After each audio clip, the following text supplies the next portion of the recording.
get all the way to that end of the corner, and you guys win the game. Sound good? What's up, Combat Allies? OD Green, Desert Tan, bands or no bands? I'm Mark, SoCal Tactical Airsoft. Today I'm at Tac City in Fullerton, California, at the Warrior Dog Foundation fundraiser event. Today we're going to be airsofting for an awesome cause. There's a lot of teams here, there's a lot of players here. Today's going to be awesome. Let's go check it out.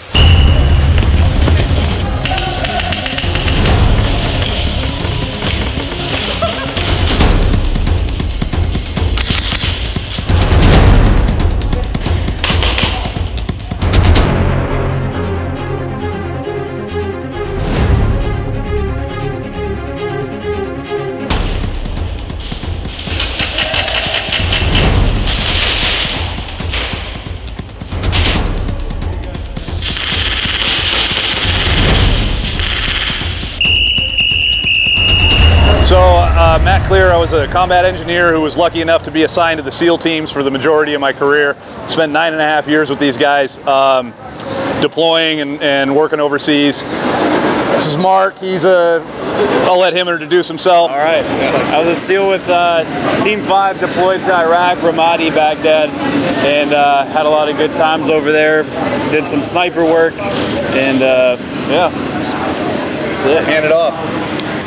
So they call me Johnny Walker, and you guys know what that means. I'm in love with Johnny Walker. Work with the team almost 5 years, more than 1,000 missions. Only civilian have a trident in his chest. Thank you. So Johnny Walker was an Iraqi that kind of recruited us and fought alongside us for 10 years in Iraq or so, maybe even longer. You can check out his book. It's called Codename Johnny Walker. Tells all the stories.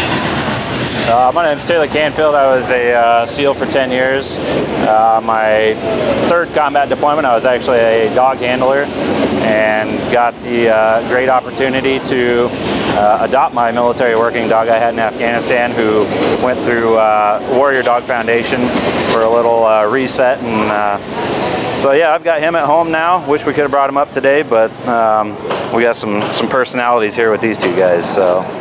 Daniel Pinkston, electronics technician with Naval Special Warfare and prior police officer. So we're here supporting the Warrior Dog Foundation, and we brought out Max, who is an active canine, and we brought Anna, who is the perfect warrior dog. She is a longtime canine. She's about 13 years old now and retired. And in case you guys don't know a little bit about the Warrior Dog Foundation, but they are one of 2 places in the United States that will take a former canine. What usually happens with these dogs is they get euthanized when they're no longer needed. So they'll make it to about 8 or 9 years old of service if they last that long, and then they're usually too aggressive to be turned into house pets. Well, Anna is a perfect example of what 4 years of rehabilitation will do, and we turned her into a family dog. Now, the Warrior Dog Foundation has taken in over the last 8 years 90 dogs that would have been otherwise euthanized. So even if they're on the spectrum, a little bit about these dogs, Max here is one of the better ones where you can actually touch them. Most of these dogs are super tuned up and super aggressive, and they don't usually have this demeanor. With those dogs, there's not much we can do. So we take them out to the Warrior Dog Foundation and we let them live a retired life in Texas, and they have whatever it is, 40 acres or something like that, and they get run and fed and taken care of all day. And it's all through donations that makes that possible. And then the ones that can be rehabilitated, like Nico, which is Taylor's dog here, he was a SEAL dog, went overseas, spent about 3 years with the Warrior Dog Foundation. Taylor was his last handler, and Taylor got the Nico back a few years ago, what, 3 years ago? Yep. And Nico has been living with Taylor ever since, and a nice retired life.